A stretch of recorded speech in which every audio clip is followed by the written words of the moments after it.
All right, there we are.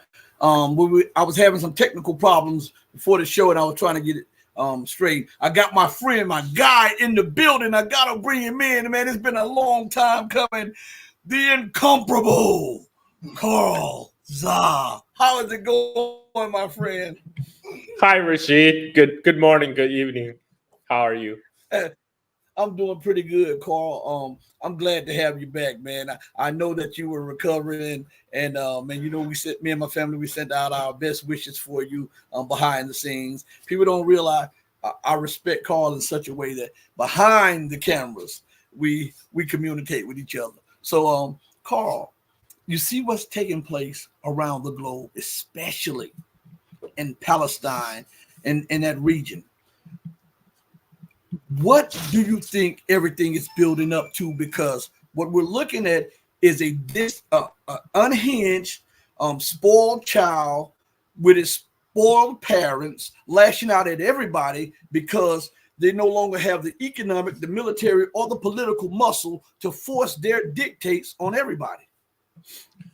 Yeah, I mean, first of all, I want to point out, right now, based on what we have seen, what we observed so far, immediately after the death of Hamas leader Sinwar, you are seeing all the Western leaders lining up, from Biden to Chancellor of Germany to President of France. They're all coming out to congratulate Israel.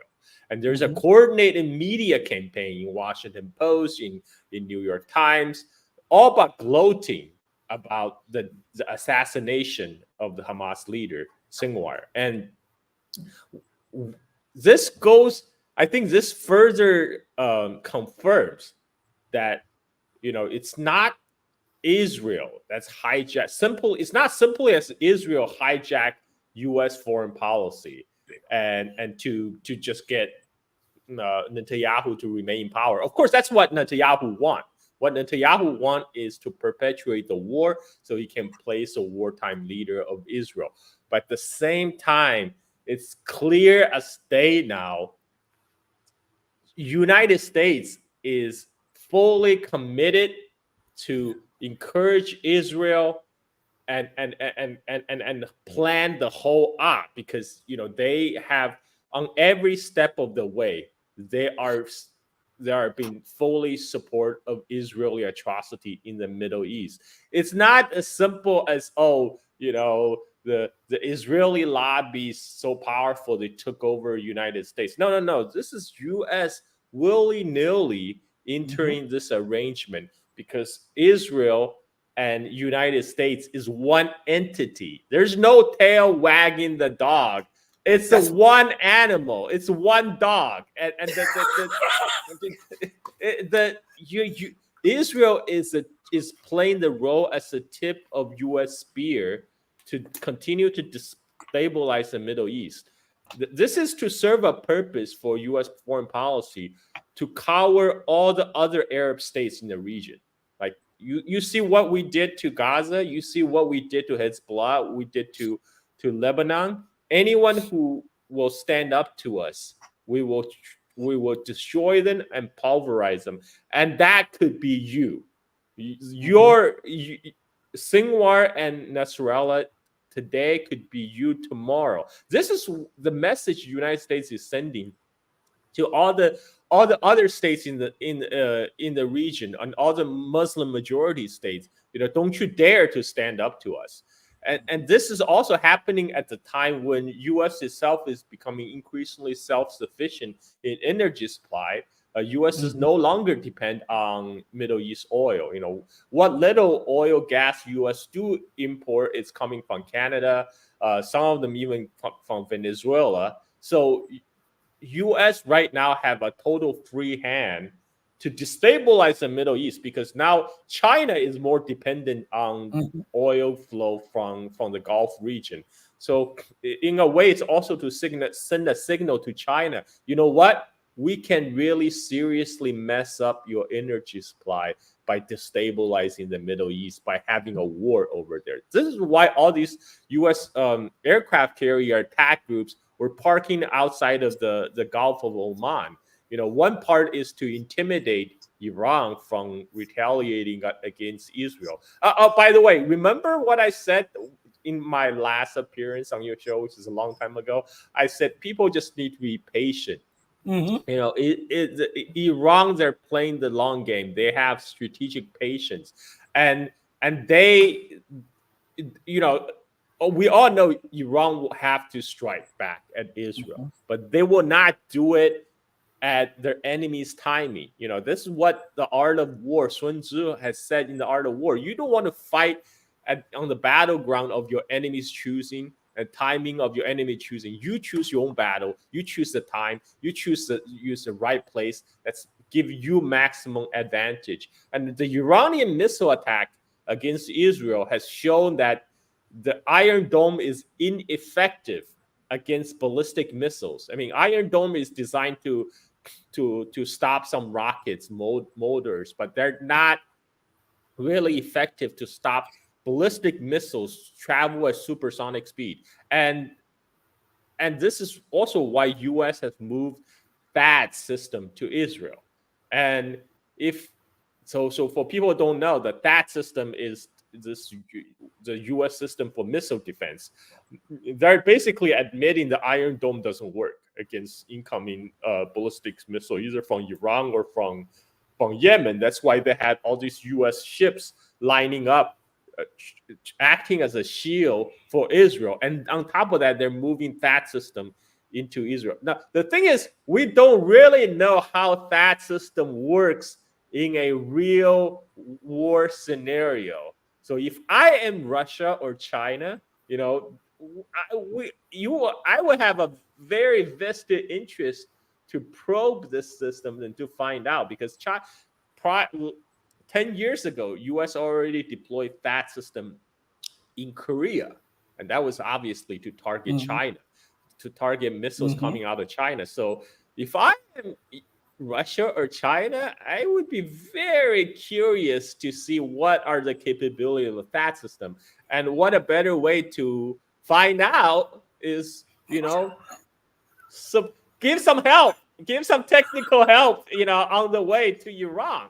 And so the axis of resistance is low. I mean, it's by no means has been crushed. So what they killed. I mean, okay, we have to admit that the loss of Hezbollah leader is a big blow. It's a big blow both organizationally and in terms of morale. But this has all happened before.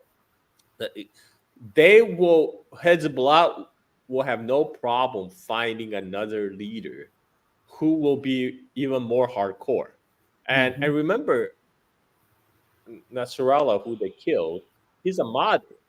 He was arguing for strategic patience. He was arguing for moderation, because he had to. He also had to concern for the livelihood of Lebanese people. The Hezbollah wasn't about to throw all the lives of Lebanese people away to confront Israel. But now time have changed. Now Israel is bringing war to Lebanon. There's no longer a choice of when it comes to resistance, and they are not. They can kill one man, but the movement, either Hezbollah or Hamas, was never built around one personality or one man.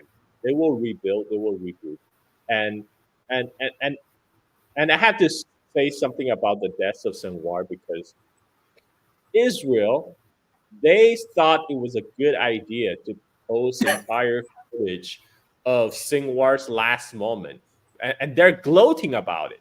But what they don't realize, they just created the best PR campaign for Hamas, for Sinwar, because everyone outside of Israel can see Sinwar died as a man. He died a warrior's death. This man was shot at by tank shells, got his right arm blown off. So but the Israeli were still scared to send in infantry to get him, so they sent a drone And when the drone flew in, Sinwar used his last remaining arm, his left arm, grab a stick and use his last remaining strength to toss the stick at the drone. So for Israeli, they thought this was good. Oh, this is good. This is good propaganda. Look, we got him good.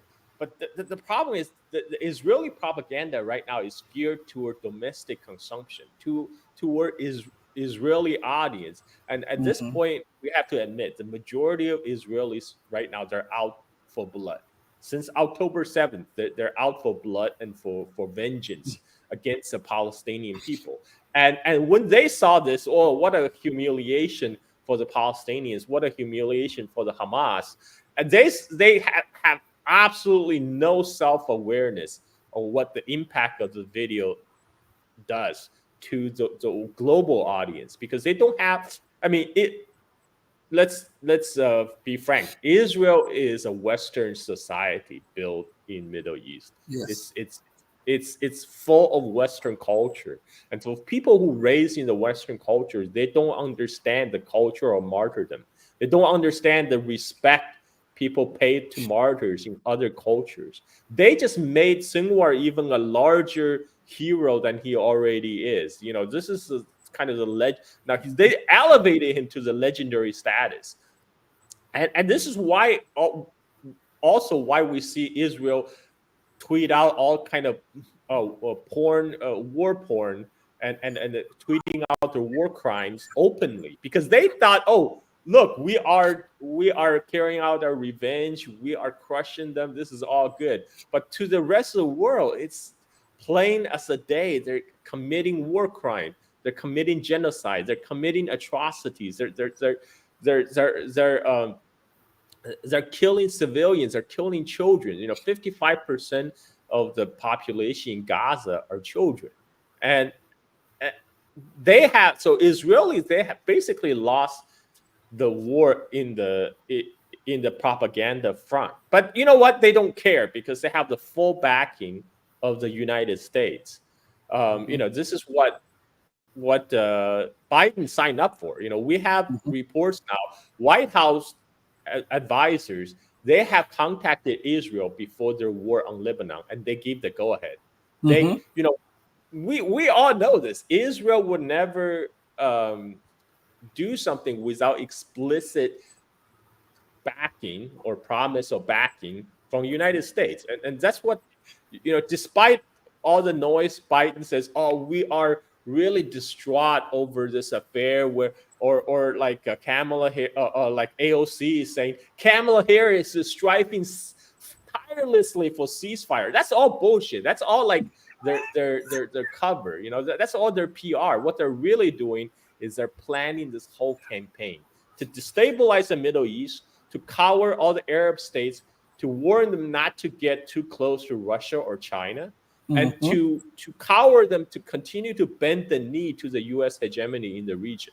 That is the entire plan.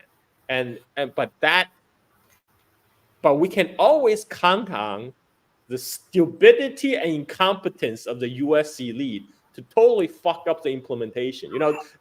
They had a grand plan for the Iraq war too. Before they went into Iraq, like Alan Greenspan says, oh, we're not simply there to grab the oil. We're there to dictate where the oil can flow.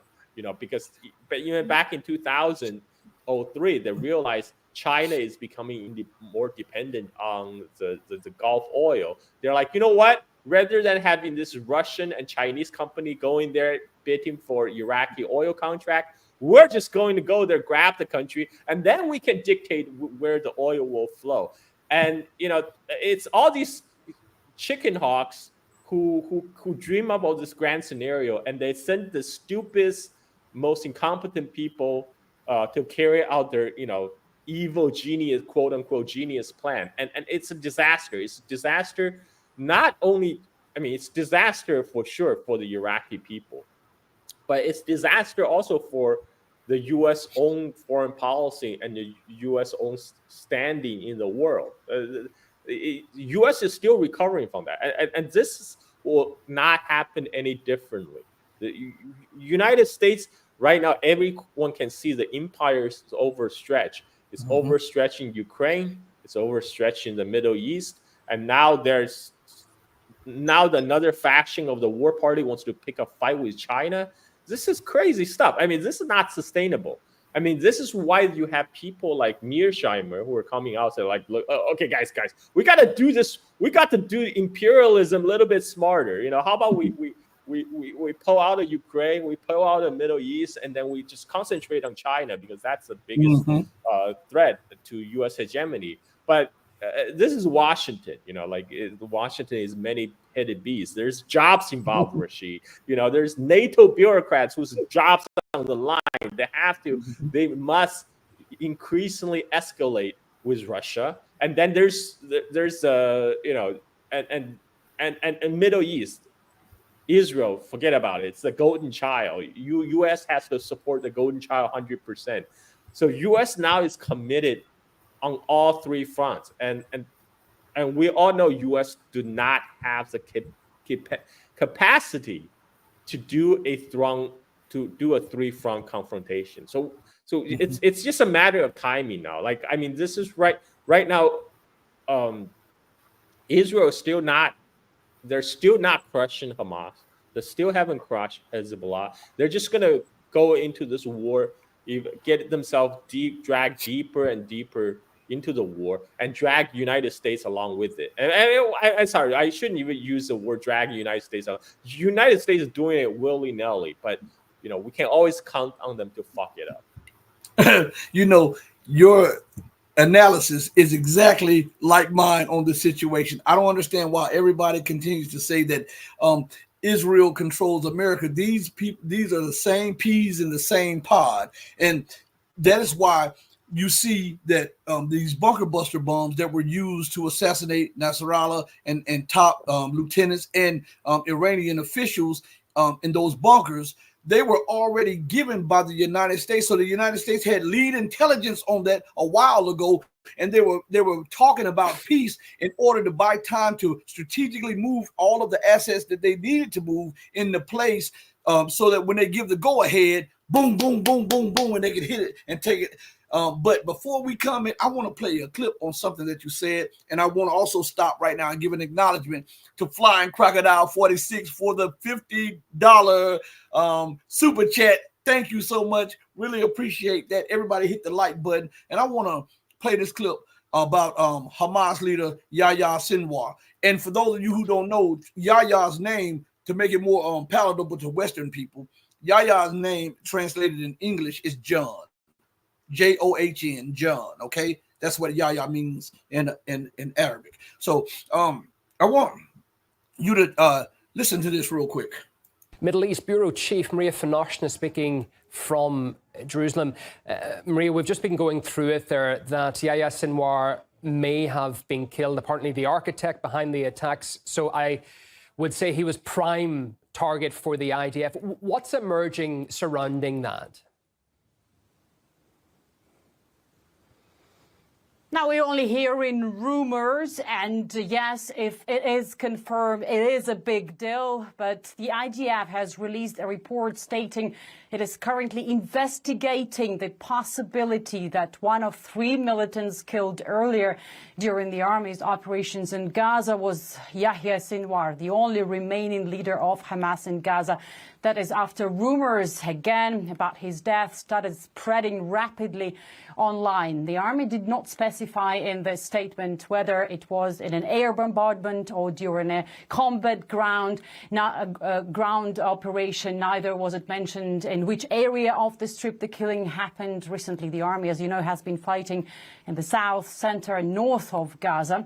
It was additionally and specifically mentioned in the report that in the building where the militants were eliminated, there were no signs of the presence of hostages, and there were no signs of the hostages in that area. There had been rumors and numerous reports before, and also we heard accusations from Israeli leadership many times that Sinir had been hiding among hostages, using them as human shields. We also hear from Israeli media right now that the dead bodies were now sent to DNA examination, and we are expecting to receive some kind of official information on who these bodies belong to within the next several hours. Israeli media also speculate that the incident happened on Wednesday and that the Israeli troops opened fire on a group of militants on the ground floor of a building somewhere in Gaza. And when they eventually entered the building, they realized that one of the dead militants looked very much like Sinwar. So if so, it was not even a special operation aimed at eliminating Sinwar, but it was an accident.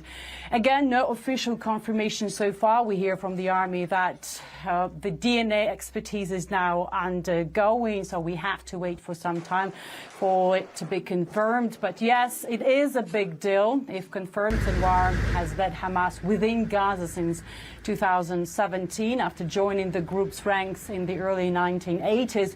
The 62-year-old is believed to be the mastermind of the 7 October attacks, and he is surely the key target of Israeli military operation in Gaza. Sinwar took over full leadership of Hamas after the killing of Ismail Haniyeh, who was the political leader of the group. Haniyeh, as you remember, died in Iran in July, and Israel was widely said to be behind the killing, though officially Tel Aviv has never taken responsibility for that.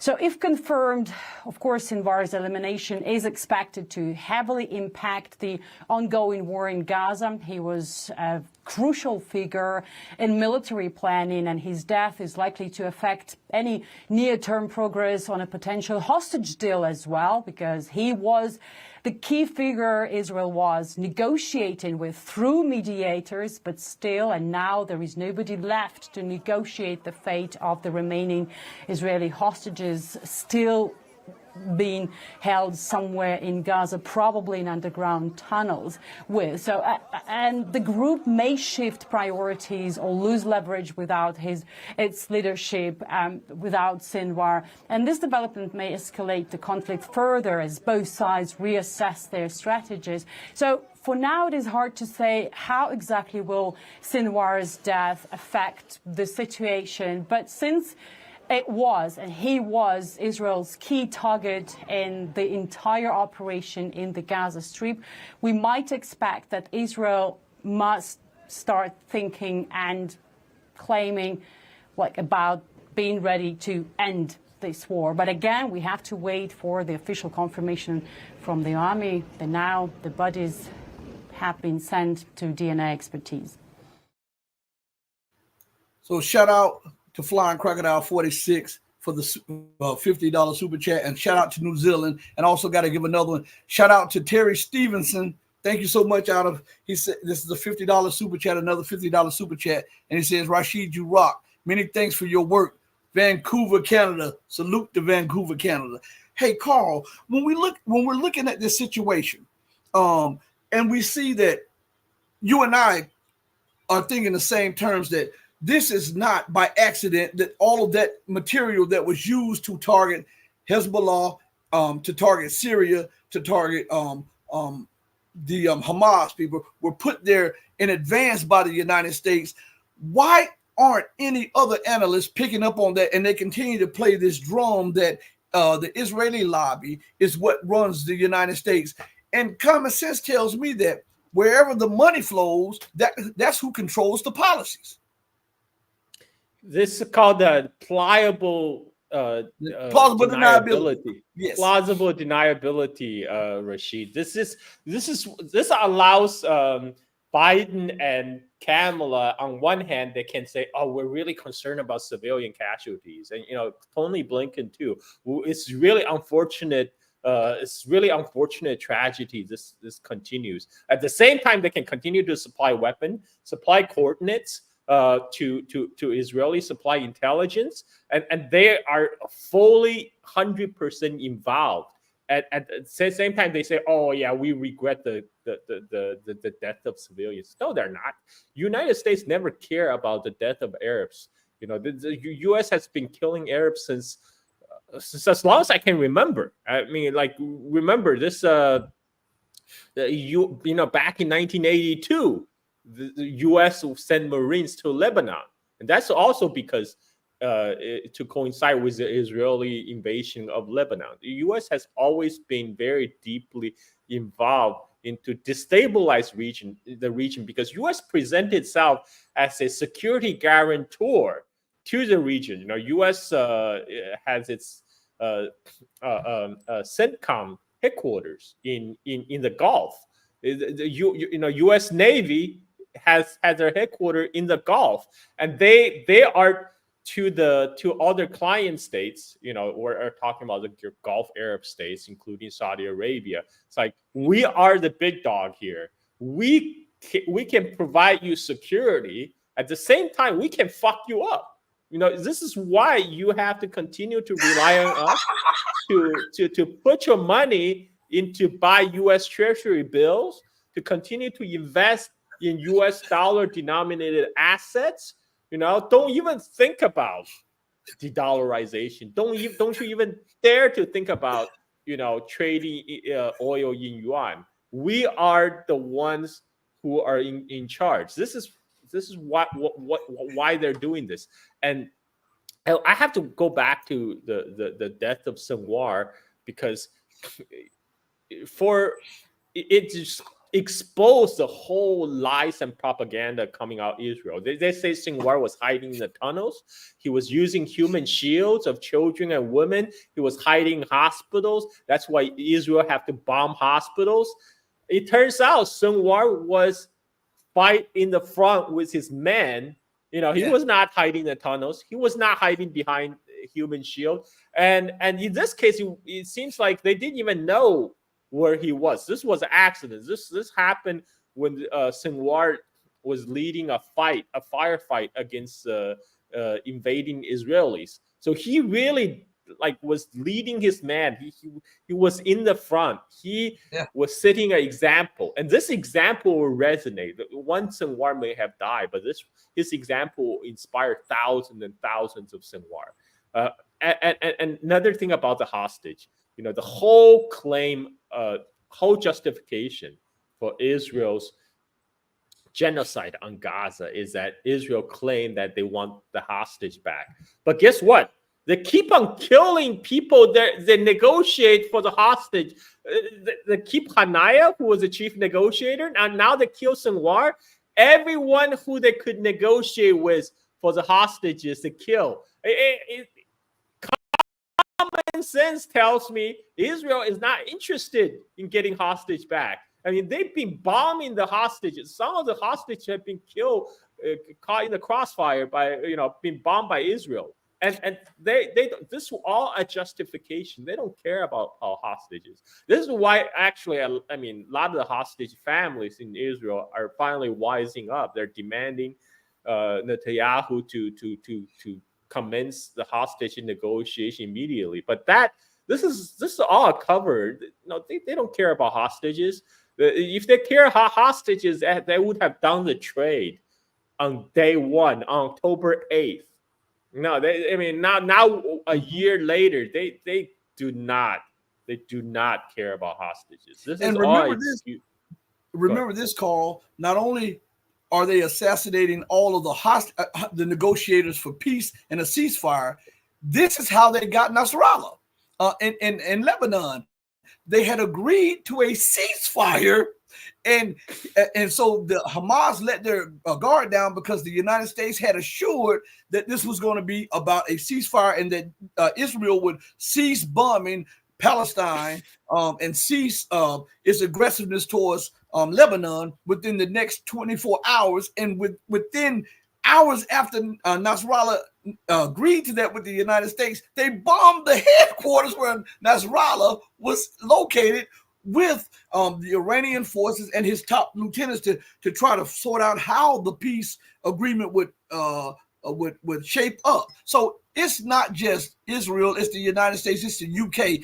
These people, they're on a blood drive because they see their world order destabilized. And in conjunction with that, this is not just confined to the Middle East area. I keep telling people that this regional war is the MENA region, the Middle East and North African region, and because they see China and Russia as their main enemies, because more people are starting to gravitate towards the Belt and Road Initiative. They're starting to gravitate towards BRICS and the Shanghai Cooperation Organization. And with that said, I want to bring up something to show people. This is about a minute, just about 1 minute and 10 seconds, about what's going on in North Africa. And remember that Ukraine doesn't have money to pay its own budget. So how can Ukraine manage to arm and train terrorists in Mali and North Africa without being supplied the money and the weapons by the Western world? So I want you to pay close attention to this right here, everybody that's watching.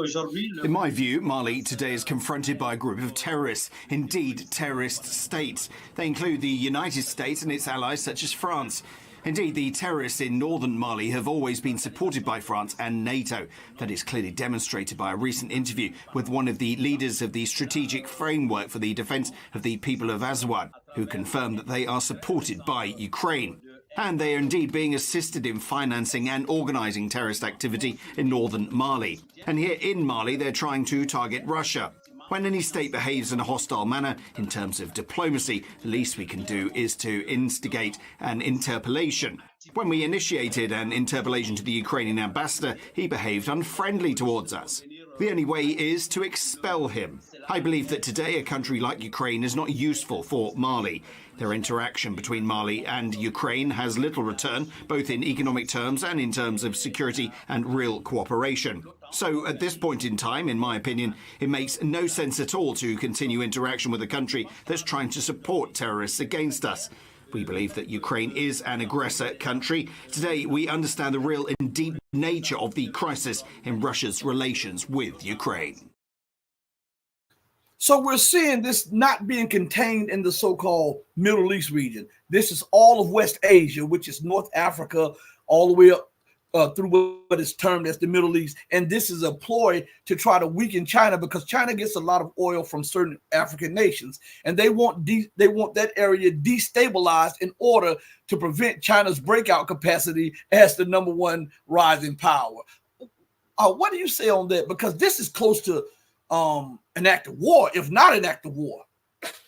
This is what United States do at best. So right now, U.S. is positioned itself as like the only oasis of calm. If it can destabilize Africa, Middle East, West Asia, Europe, then all the capital can flow back to U.S. to investment in U.S. This is how the U.S. strategy is like. Okay, you see, you can't park your money, to all those oil-rich Gulf Arab countries. You can't park your money in our region because we made a huge mess of it. So only choice you have for a secure place to park your money is in the United States.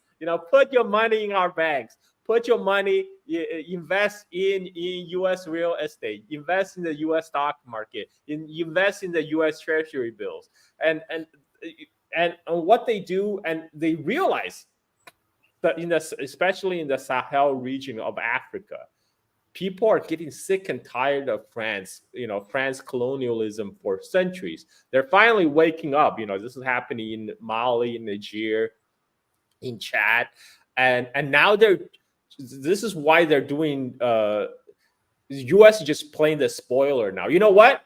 If you don't want us, there, we will make it difficult for you. And the way they use Ukrainian proxy, guess where we've seen that before? I mean, like now they're trying to tell us Nord Stream was blown up by some Ukrainian amateurs who had a little dinky a sailboat, and then they somehow managed to get sophisticated diving gears to going down and blow up this trillion this critical infrastructure for Germany. But we just had news leaked out that they actually observed the U.S. Navy warships nearby, was monitoring the whole area is one of the most heavily surveyed sea by the NATO, right? I mean, we all knew that. Like that, there's no way a bunch of Ukrainians could just like sneak in at night and got the job done. we now have confirmation that U.S. ships was in the area. They switched off their transponder. They tried to go incognito. They were in the area, but yet they're still telling us, "Oh, it's the Ukrainians who did it." This is what, again, for plausible deniability. This is why they're using Ukraine as a proxy in Africa against the Russians, because the way China and Russia works is complementary. Russia provides security. Russia went to Syria to crush the jihadis, and Russia went into Kazakhstan, and Russia went to Africa. They sent Wagner group to Africa. China is not comfortable sending, the People's Liberation Army abroad, because China pursued non-interventionist foreign policy. China instead provides money investment. They build infrastructure. So in a way, China and Russia's role is complementary. Russia provides the security, and China provides the infrastructure and the investment. And what this is why U.S. sees it as a big threat. So they play the spoiler role. You know what? If I can't have it, then I will make a mess for you. This is what they do. They do this all over the world. They do this in the Middle East. They do this in Africa. They do this in West Asia. They will try to do it in Southeast Asia as well. I mean, this is how they think they can salvage the U.S. leadership position in the world right now. They will light the world on fire, so it appears United States is like this island of calm, right? So this is where you have to park your money, and that is their. I mean, it is working in a way, but they're doing this basically screwing their own allies. Look at what happened to Europe. Germany has been deindustrialized. And because they got cut off from Russian gas, and now United States forcing them to cut themselves off on the Chinese market. Like recently, EU, they just approved, they just raised very high tariffs on Chinese EV cars. And guess what? Germany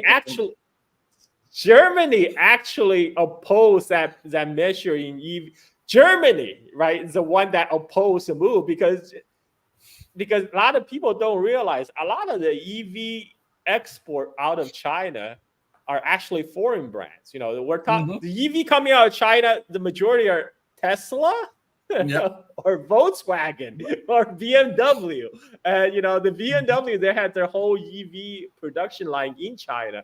So Germany, they don't want to like raise tariff against themselves, but you have this automobile superpowers like Latvia, Lithuania, Poland, and they're all voting for the tariff.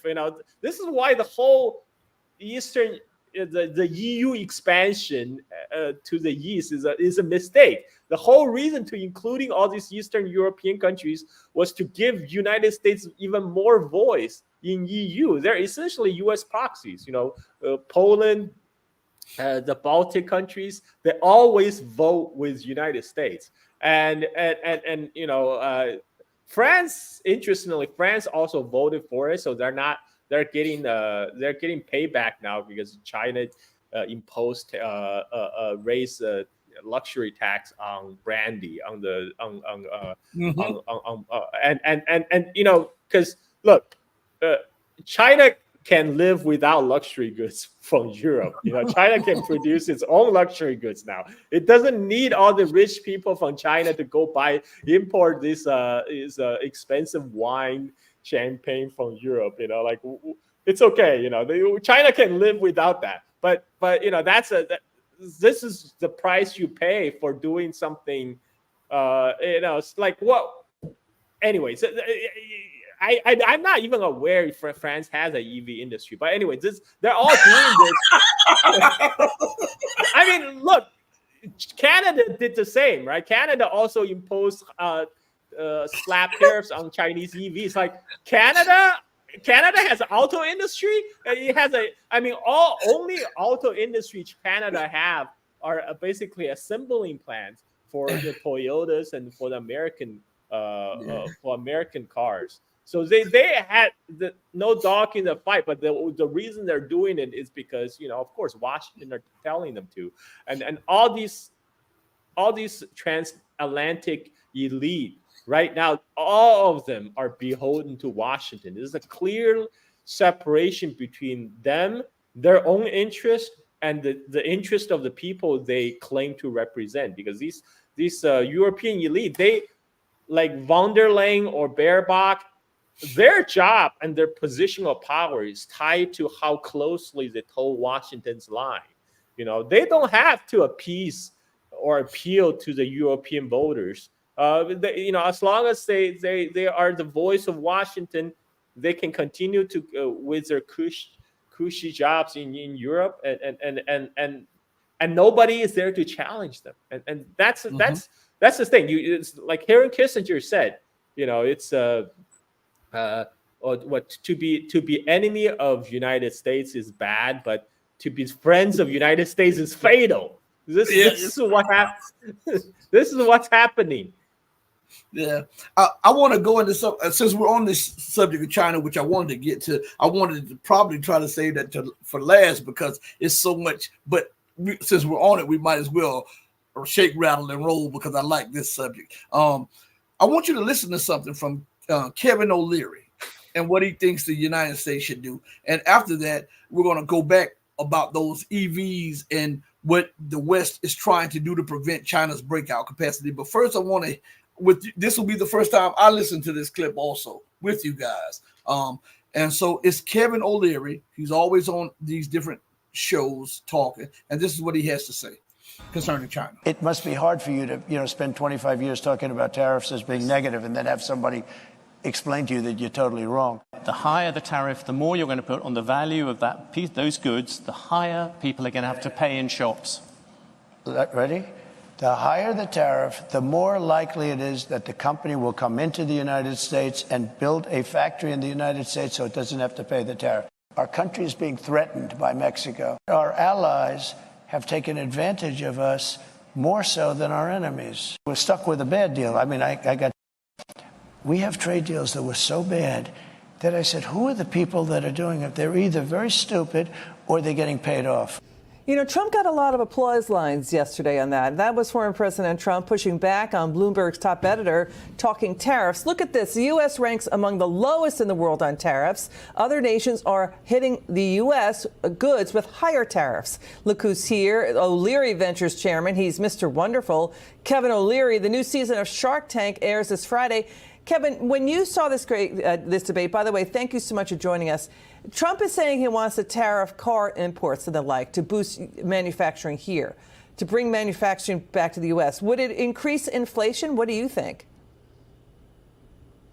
So you use tariffs to change behavior. And let's talk about the real tariff war. It's between the United States and China. This is an economic war going on. They do not play by the rules. They steal American companies' IP. We can't use their court systems. They litigate us with our American courts. And a good example of that is what's going on right now with TikTok, where we have a law that says it's Chinese spyware. The American people have decided to shut it down on January 19th, and the supreme leader of China is using our courts to sue us to stop that. I can't do that in China. So what he's talking about when Trump talks about tariffs is, can we use them to change behavior? And let me give you an example. If you increase tariffs on China by 400%, which I want to do, you won't buy any more yoga mats from there. You'll buy them from Vietnam or India or somewhere else, or maybe you make the yoga mats in the United States. I want to go to DEFCON 5 on China because I actually live in the real world. I'm not listening to a professor at some university. I actually do business there, and I'm getting screwed. So I would love to really push back and blow their eyeballs out until they come to the table. So I like tariffs against China. I'm not a big fan of tariffs everywhere, but he talked about John Deere in Mexico, moving them back to the U.S. They changed their behavior. You use tariffs as tactical warheads. And right now, we should be using that as a blowtorch on China to squeeze them to make a fair playing field with us while we're the largest economy. Let's do it. Let's squeeze them. 400% tariffs. A lot of people think I'm crazy with this. No, I'm not. They will be at the table in 48 hours with a 400% tariffs because their economy's weak. Let's hit them when they're down. Let's do it now. Interesting, Kevin. You know, Biden and Harris kept Trump's tariffs on China. Trump's use of tariffs, major trade deals, the U.S., Mexico-Canada agreement came after his tariff push. Deals with the EU, the Phase 1 trade deal with China. Even Bloomberg reports tariffs did pay off for China starting in the 1980s. But we keep seeing, the Moody's and the others saying that's going to increase inflation. Will it get passed on in inflation? Look, no, it won't. It'll change behavior. Most of our trading partners, it's yin and yang on tariffs. India, England, France, Switzerland. We work it out. Canada, Mexico, there's a little bit of a tiff going on. But they're our allies, and we can work it out. They come to the table. China doesn't come to the table. Let's hit them hard with tariffs. I'm good with it. Okay, let's get your reaction to Tim Walz saying he doesn't know a really basic thing about Wall Street. Watch this. This guy's a venture capitalist cosplaying like he's a cowboy or something. I don't even know what a venture capitalist does most of the time. Kevin, do you want that guy in the Situation Room? Yeah, venture capital, that's called the American dream. It's created the largest economy on earth. It creates 62% of jobs in America. Come on. We need venture capitalists. I don't know what he's talking about. Kevin O'Leary, you're the best. Thank you for joining us. That was terrific stuff. Good to see you. So first, Carl, I know you're dying to address a lot of the madness in what he stated. But before you do, they said that Kevin O'Leary said we need to hit China and hit China hard while we're still the largest economy. This is one of the greatest fears that they fear, that China will outstrip them. But I have something that maybe will wake him up. In 2015, CBS News reported that China had already become the largest economy in the world in purchasing power parity. In 2017, this is what it says right here. Yes, China has been the world's. Now, this is another article too from another magazine. Yes, China has been the world's largest economy by purchasing power parity since 2017. So CBS did a report in 2015 saying it happened in 2015. We had another article saying that 2017 China had surpassed them. And this article came out in October the 15th, 2020. And it's from the U.S., the national interest. And we know that's pro-U.S. regardless, pro-U.S. magazine. And it says, China is now the world's largest economy. We shouldn't be shocked. And it uses the metrics. In this article, it tells you the metrics it uses, the ones that are deemed the most reliable by the IMF and the CIA. And China outstrips the United States. And here it is. It says, China has now displaced the U.S. to become the largest economy in the world, measured by the more refined yardstick that both the IMF and the CIA now judge to be the single best metric for comparing national economies. The IMF report shows that China's economy is 1/6 larger than America's. And here's the comparison. At the time, it was 24.2 trillion versus the United States, 20.8 trillion. And it says, why can't we admit reality? What does this mean? And I believe that what Kevin is doing, he's lashing out because he's coming to the realization that it is a non-Western nation that is outstripping Western nations, especially and specifically the United States, that has dominated the economic sphere for so long. And that in their mind, this is unacceptable. What are you saying about that, Carl? Okay, first of all, so there's so much stuff. So first of all, U.S. economy, a lot of it right now, the GDP calculation is just based on fluff. OnlyFans is counted as part of the U.S. GDP. So is gambling. I mean, like, if you want to look at the real numbers, look at power generation. You can't lie about electricity consumption. Compare the power generation between China and United States. compare household savings. Average, here every day people say, oh, but China, we are still, wealthiest country, GDP per capita, we still far outstrip China. Okay, let's not talk about how your GDP is fake, but let's talk about GDP per capita.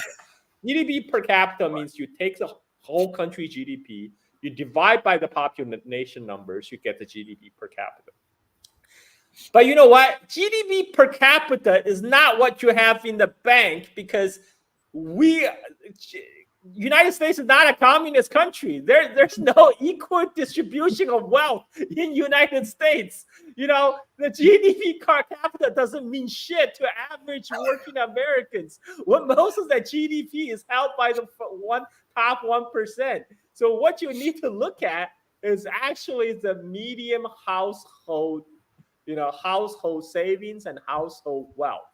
And in this apartment, even China. So even though Chinese GDP per capita by numbers looks like much lower than United States, but if you actually look at Chinese household savings, the average Chinese household in Shanghai or Beijing, they have a lot more money in the bank than the average Americans.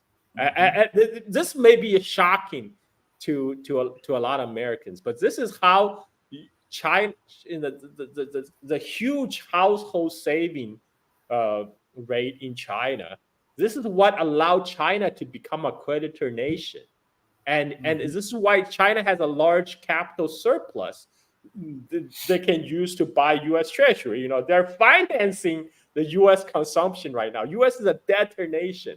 Sure, we have a lot of things. We have a lot of things on borrowed money. We're on borrowed Chinese money, and this is why they're. By the way, go back to O'Leary's comment. There's actually a lot of useful information if you just pay attention to what he said. He said he's angry because he said he himself is doing business in China, but he's angry because he's getting screwed. That is the motivation, a lot of the anti-China propaganda in the U.S. corporate media, because the U.S. investors are not making money head over heels like they used to be, because now they're having a lot of Chinese competitors. They're getting squeezed out of the market. So now they're screaming. Now they want U.S. to place tariffs. And what he said, U.S. tariffs on China will not cause inflation. That's a big lie. I mean, he really just tried to go in detail on that. He just said no, because he cannot defend that position. And if he's right about tariff, it's about moderating the behavior. Oh, by the way, when Trump talk about tariff, he always say, we'll make China pay the tariff. China never pays the tariff. Tariff is paid by the Americans. Tariff. The Chinese company who produce a good, once they're sold, they got their money in the bank. It's when the American importers of the Chinese goods, when they import Chinese goods, they pay that tariff to the U.S. custom. So they pass down the tariff to American consumers who see higher prices in the supermarket. So Chinese never paid for the tariff. The Americans pay for the tariff. And a lot of Americans don't even realize this. But he's right, is about tariff is about moderating behavior. I mean, the whole idea of tariff is you raise the tariff so these American importers then would no longer be importing from China, because they will have to pay higher tariff and they will have to seek alternative source. Now, the thing is, even O'Leary admitted those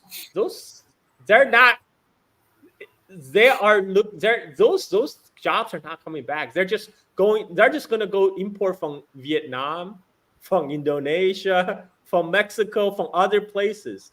And a lot of time what's happening is the Chinese goods are making a round trip. They're going through Vietnam, going through Mexico, doing a round trip, and the Chinese consumer are still paying the premium over the added transportation costs. And so this is another thing is about, tariffs is supposedly bring the job. Let's talk about the bring jobs back. The problem is U.S. those Wall Street types, venture capitalists like O'Leary himself. They're the ones who hollow out the U.S. manufacturing since 1970s, being offshoring all these factories. When you do that for 40 years, what happens is you lose the people who have the skills, manufacturing skills. So today, even if they try to bring those factories back, you can't find the skilled workers to do that job anymore. It's been 40 years for those skilled jobs were out of the country. You lost a whole generation of trained workers, and and by the way, they're also not training the new workers for these jobs either, because we all know the public school system is shit in the United States. They're not investing more in the public education. So and this is why when Obama talked to Steve Jobs about, why can't we build iPhones in America? Steve Jobs says, no, we don't have the skills for that. And also think about this dynamic. Can you imagine if Xi Jinping went to Jack Ma and say, okay, Alibaba got to source more components made in China, and Alibaba and Jack Ma will say, no, can't do. I'd rather do it in Vietnam or Indonesia. That does not happen. But this happens in the United States because money is a king in the United States. People like Steve Jobs, people like all these tech billionaires, they can't tell the politicians what to do. They won't tell politicians what's going to happen because they're the ones who's really running the country. That's not the case in China. That's people keep on saying, oh, China is just as capitalist as the United States. Look, Jack Ma does not make policy in China. Chinese government will tell you, not the vice versa. This kind of dynamic only happens in the United States, where Steve Jobs can straight up and tell Obama in the face, like, no, we're not bringing iPhone production back to U.S. Because we don't have the skills for it. I mean, he's also right. There was no skill. We don't have the skill manufacturing. One thing United States used to do in the past is they used to brain drain people from all over the world to come to the United States. All the top engineers, top scientists, and stuff. And since the Trump administration, the first Trump administration in 2018, the FBI has started really going after Chinese scientists and researchers because it's this whole belief that the only reason China could advance is because they steal technology from the United States. And how do we stop that? Oh, we're going to go after all the Chinese researcher and scientists working in U.S. institutions. People who made this policy, they have no idea how dependent U.S. scientific research institutions depend on Chinese grad students and Chinese labor. They had no idea, because I came to United States in 1990. My dad came here in 1985. So I remember when I visited my dad's lab in University of Illinois back in 1990, I was like, oh, it's all Chinese here. All the researchers are Chinese. And now they're like trying to force this. They're hounding these Chinese researchers and scientists. And now thousands of Chinese scientists are now hitting back. Some of them top scientists in their fields are now heading back to China. I mean, U.S. is just stabbing itself in the foot repeatedly. And going back to the, another thing O'Leary said, I mean, a lot of things he said, if you actually listen carefully, you can glean out useful information. He said, look, the countries like Canada, like Europe, like Mexico, we can work with them. We get them to come to the table and agree to our terms. Now, China doesn't play by those rules.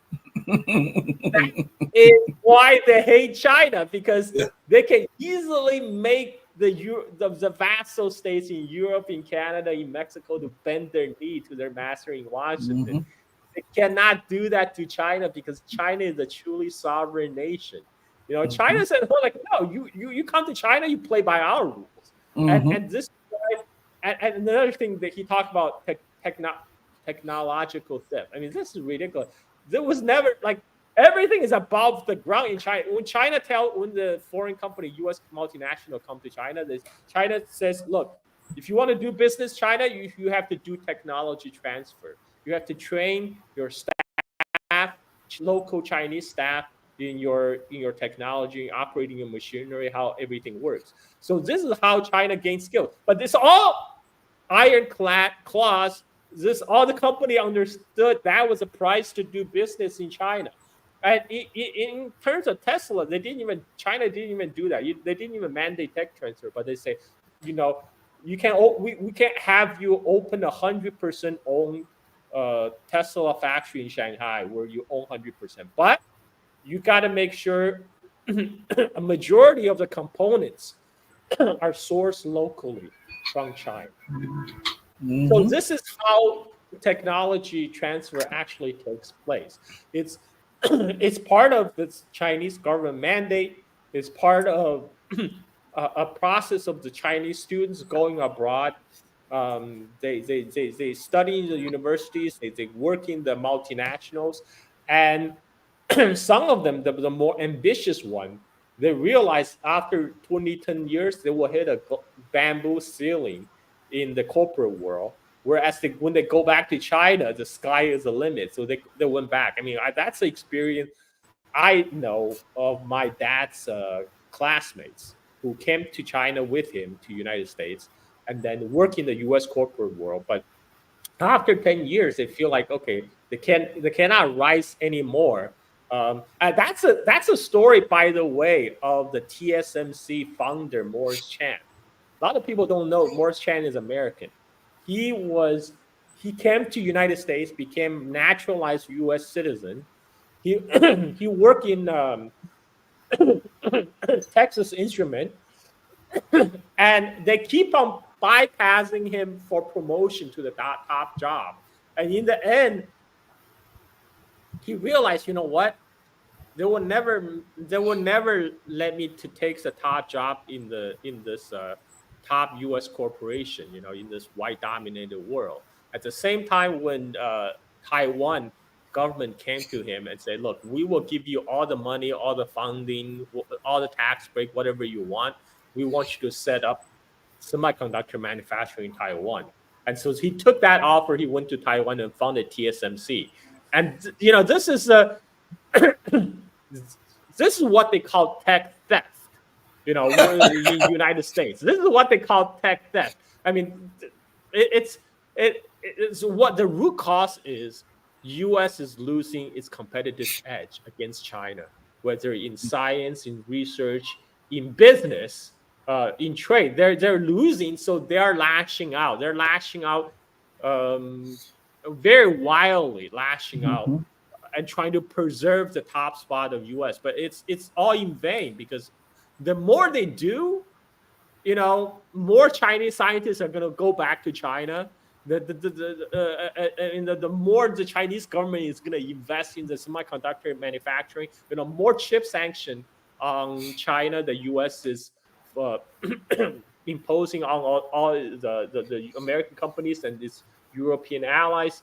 That means more incentive for the Chinese companies to source domestically, because they realize there's overseas supply chain is no longer reliable. We just saw ASML. This is a Dutch manufacturing of the EUV machines that's used to make advanced semiconductor chips. The TSMC, the Taiwan Semiconductor, they buy machines from ASML to make these 5 nanometer semiconductor chip. So because ASML has this monopoly position, United States came to ASML and Dutch government and said, you can no longer sell to China because we don't want you to help China to grow their own indigenous manufacturing, semiconductor manufacturing. So guess what? Once that sanction came out, ASML's stock price just collapsed because their majority of the customer is in China. China is their biggest export market. Because Huawei and SMIC, Chinese semiconductor companies, they have been hoarding, they have been buying a lot of the equipment from ASML in anticipation of the U.S. sanction. So now when the U.S. sanction actually is going to put in place, that cuts off majority of the revenue and the future revenue from ASML. Of course, their stock price is collapsing, and this is now U.S. is investigating Taiwan Semiconductor. They're investing TSMC for supposedly not strictly enforcing U.S. sanction on Huawei. Again, China is the biggest customer for TSMC, for the Taiwan Semiconductors. U.S. is going to all its allied vassal countries to choke off their choke off their export revenue, and not just these companies either, but also American companies. Nvidia, its largest customer base is in China. The U.S. is now telling Nvidia you cannot sell AI chips to China because we are afraid that China is going to use this AI chips to build nukes or something, which is bullshit. And now Huawei came out with a rival AI chip, Ascend, which now they say is as good as Nvidia. So Nvidia is going to be screwed as China build its own domestic production supply chain. They no longer need. Once they figure out, I think they're very close. I think they're pretty close. We're just talking about timing, whether it's going to happen in a couple of years or 5 years. I think China will eventually figure out a way to replicate what ASML does with EUV machines and DUV machines. China already have capability. They are already making their own EUV machine to make 25 nanometer chips.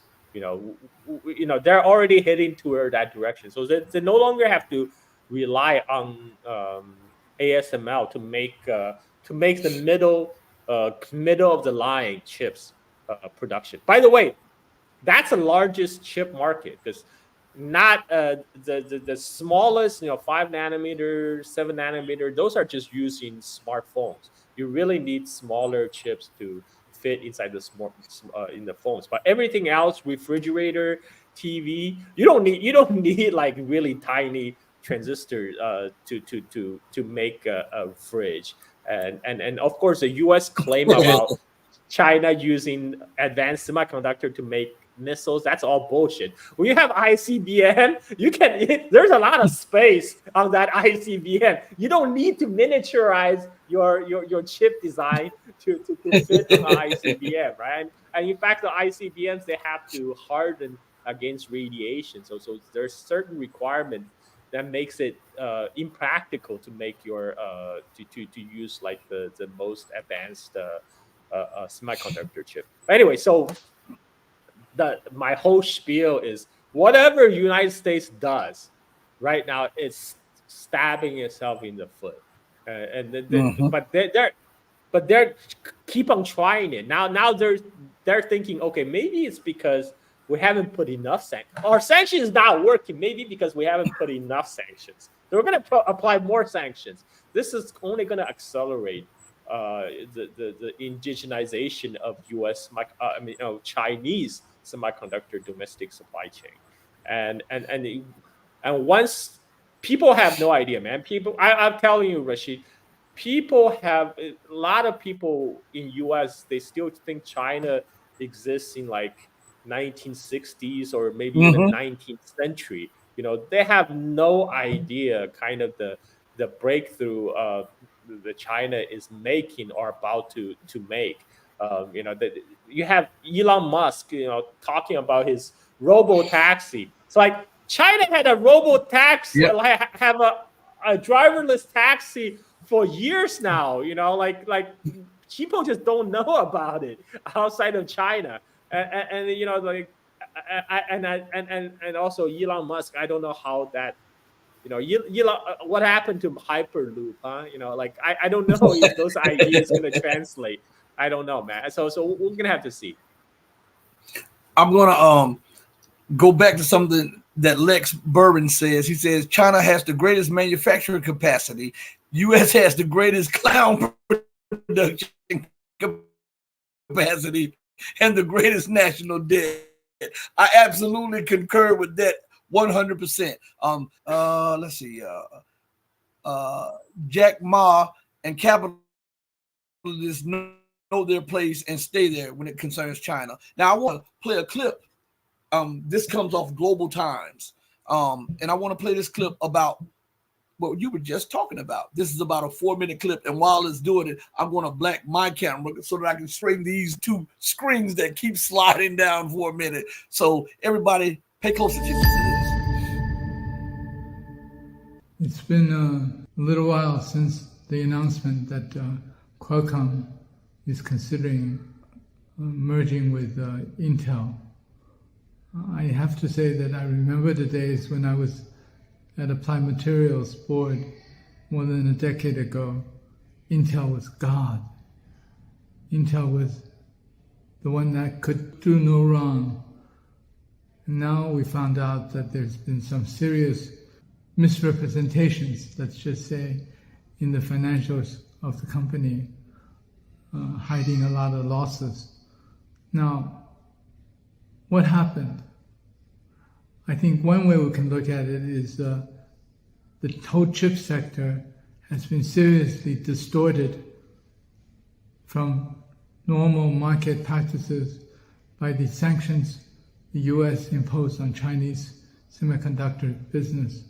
What happened is that forcing the chip companies to give up their biggest market, which is China, is creating new competitors for these chip companies from the Chinese development of chips by themselves. And this is something that has been distorting the market of late for a couple of years now. It's impacted on Qualcomm, it's impacted on Intel, of course, and then Samsung as well. And ultimately, of course, the real manufacturers, Taiwan Semiconductor, and so on. I think what we see is the sanctions by the U.S. on Chinese semiconductor industry, the market distorting forces that creates is really no good for everyone.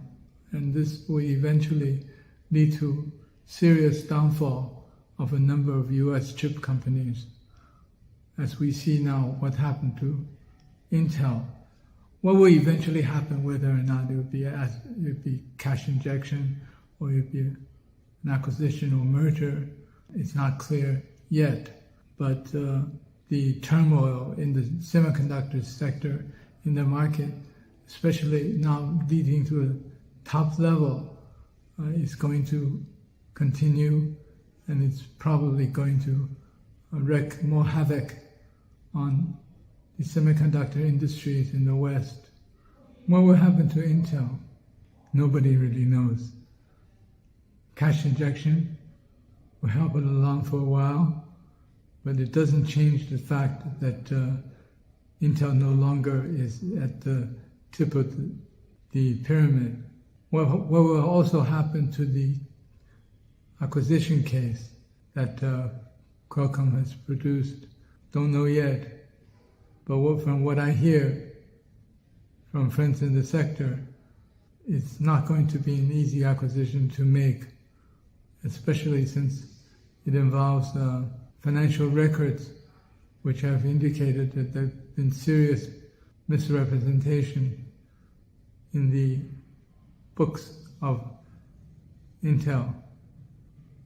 I think it's very likely that something has to happen to save Intel, and something will happen to save Intel. This is despite the fact that the U.S. government, through their Inflation Reduction Act, has already given billions of support to the semiconductor industry in the U.S. But the market has been distorted. The biggest market in the world, namely the Chinese market, has been taken away by the U.S. government sanctions, taken away from these chip companies. I think it's going to be very very difficult times ahead for the chip companies.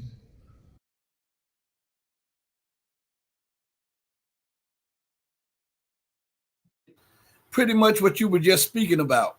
Go ahead, Carl. I know you want to address that. Well, Charles Liu is being diplomatic. Intel is screwed. Intel is screwed, man. This is despite like hundreds of $billions that U.S. government have promised for the Chip Act, all this government handout for the chip companies. They were supposed to make up for the loss of the Chinese market, but that's not sustainable. I mean, you build all these manufacturing capacity in United States, and who is going to buy them? Who is going to buy them when you cannot sell to China? And Intel also not doing themselves any favor by keep on making shitty products. China actually just opened an investigation on Intel for a security backdoor. So apparently, U.S. always talk about how Chinese-made product has a backdoor. The Chinese MSS, the Ministry of Security, they're gonna watch you on what games you play on your computer through their insertion of the red chip, etc.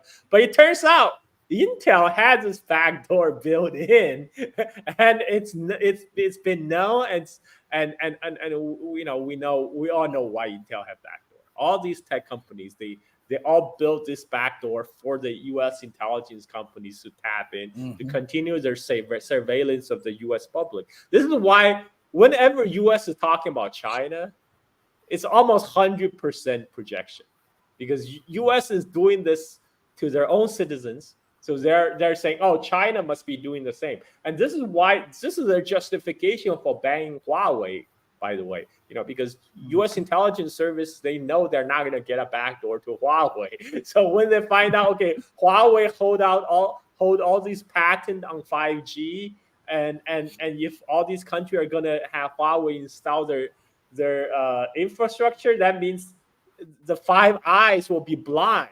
The Five Eye network will be blind. So of course they can't have Huawei.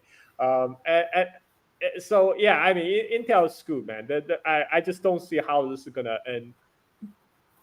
This is gonna end well. And what would be interesting, I would want to see if I don't know, Trump will win at this point, but if there's going to be a second Trump administration, whether he reverses some of the hardline Biden chip sanctions, because the thing is, Trump says he want to create American jobs. He said he wanted America to win.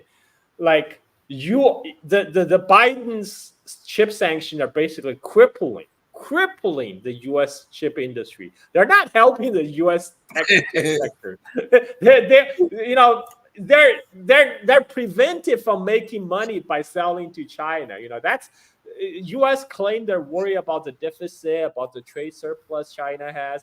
But when the right now the top, what's the top category? The most top money item U.S. is exporting to China right now? It's corn. It's agricultural products, because U.S. companies are not allowed to sell any high tech products that China actually wants to buy. So right now, U.S. exports to China looks like the typical third world country export to a developed world. It's all like commodities, agricultural commodities. And so, if they really worry about the trade imbalance, they really worry about the trade deficit, let the U.S. company sell to China. And it's a no-brainer. But that's not what they worry about. They really don't worry about trade deficit. They don't really worry about trade imbalance. Those are just for talk points, in political debates. They really worry about, Rashid, this, I know this. They're really worried about the U.S. hegemonic status being eroded by continued rise of China. That's what they really worry about. That's why they're doing all these self-sabotaging efforts, shooting themselves in the foot repeatedly, just so just to stop China's progress. But China cannot be stopped. I think investor Jim Rogers, he said this back in early 1990s. He said the rise of China is secular; it's baked in. At this point, nothing can stop China's progress other than a thermonuclear war. This is, by the way, this is what some Pentagon is pushing right now. They're arguing for deployment of tactical nukes to the Pacific theater because they realize they have a problem beating China in its front yard in the Taiwan Strait and South China Sea in a conventional battle, because they're and countless games they scenarios they play out, U.S. end up losing. So now they're like, you know what, nukes is gonna tip the balance for us. We have tactical nukes. The thing is, you can never go just a little bit. You can't never do just a little bit nuclear war.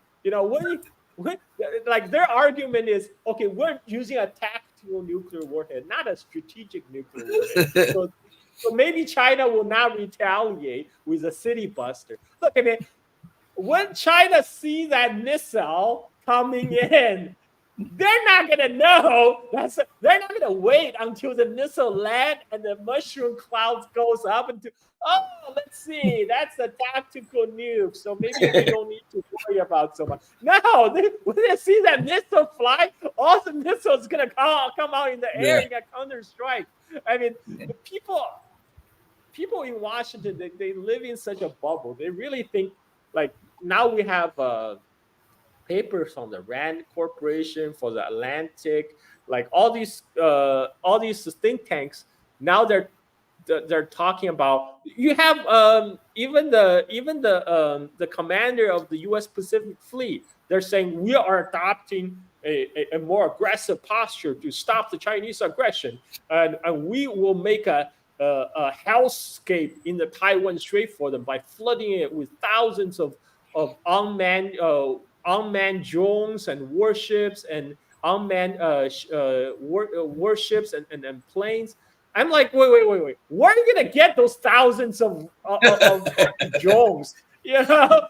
All the manufacturing capacities in China. Okay, put that aside for a second. And he said, we maybe even could contemplate a direct strike on mainland China. Look. Under what scenario that a strike on mainland China, that China will refrain from a counter strike on the United States? Under what scenario? Like there's no way the Chinese just sit there and watch that missile come in. Like, oh, look at the ballistic trajectory. Let's wait for the missile to land so we can gauge kind of the blast radius to decide how we're going to respond appropriately. No, that's not how it works. Once the detection detection of missile launch happened, it's Armageddon time. But we these people are so out of touch. It's very dangerous. The problem with the United States is a very ignorant country run by very ignorant elite. But these same elite are very violent people, and this is why it makes it a very dangerous situation for the whole world. And so I'm done with my ranting. So I go on these ranting sessions. We love it. Hey, Dolan, I saw you about Bitcoin. I'll ask him the question about that when it's concerning China at the end of our conversation. I didn't ignore you. I saw you. The chat is jumping so fast on my computer. I just wanted to double back and thank you for watching. First of all, I want to address a couple issues. Then I want to play a clip about the EV, what you were talking about, the EV sanctions and all of this stuff. I want to go back to something. Once those missiles start flying, not only should America expect a retaliation from China, but they probably would have to expect one from Russia also, because according to U.S. military doctrine from the Cold War, they said if a nuclear war broke out between Russia and the United States, that the United States would nuke China too, because they would figure that China would be in a position of dominance after the nuclear war. So I'm pretty sure that the Russians are saying, if that was the doctrine concerning China, this has to be the doctrine concerning us also, so that once China missiles start flying back at the United States, ours will start flying also. And on another note, when you were talking about the Apple, I wanted to address that. Go back to Apple for a second, and it's interesting because Perseverance Chameleon put something in the chat about this. He said, interestingly, the Indians seem to be experiencing the opposite from the Chinese. Many Indians seemingly fast track to CEOs in the U.S. Now, here's something that most people don't talk about, and it goes back to something that Carl said about how the United States says we can bring back these corporations and create jobs technologically. Well, we had a picture of that when they called themselves sanctioning China and moving some trial plants to India, which is supposed to be more advanced when it comes to tech than China, right? And they've realized that they had to shut the plants down and take the investment out and double down on their plants in China because they could not produce the product as efficiently and it's technologically advanced as the Chinese were. And nobody talks about that. They just sweep that under the rug. And Carl and I know why they sweep it under the rug. But I just wanted to make notes of that and not let that go by because I saw what Perseverance Chameleon says. Now back to you, Carl, on this EV and all of this stuff. I want to play a clip. This also comes from Global Times also, and it's talking about some of the technological changes. So here we are right here. The Biden administration's announcement of the actions they plan to take against not only Chinese-made electric vehicles, but now Chinese-developed softwares to be used in connected vehicles on the public roads in the United States, including passenger cars, trucks, buses. In essence, this is a declaration of Cold War against Chinese technologies. And it also declares the digital iron curtain against Chinese technologies. I think this is happening at a time when there are indeed in the United States very few electric cars of any kind in the United States. So what is the US government afraid of? I think they are chasing after shadows. I think they are seized upon by their own nightmare, which is not real. They are suffering from their own version of hysteria. And this is exactly what a Cold War mentality is. You want to see enemies everywhere in all directions, and then you come up with excuses, for example, national security. Which country is threatening the national security interests of the United States? I think this kind of broad brush accusation to start with, and then condemnation, and then weaponization against a shadow enemy is the real dangerous thing in the world of today, because it means the US government is losing its own sanity, its own scientific base. Now, if the United States really wants to pick a fight against EV cars, they will lose this fight. Why? Because EV car is the megatrend. China is leading the world in EV car production, R&D, and all the related ecosystem. The Chinese technologies and the digital products, including EV, are safe, reliable, advanced. Fortunately, the United States is not the totality of the world, meaning there are other countries, other regions, for example, which are thrilled by such Chinese technologies. The rest of the world still has sanity, still have reason and independence to make their own judgment. Norway, for example, whose prime minister recently visited China, declared that it is not a member of the EU and it will not recognize the restrictions imposed by EU against Chinese EV cars.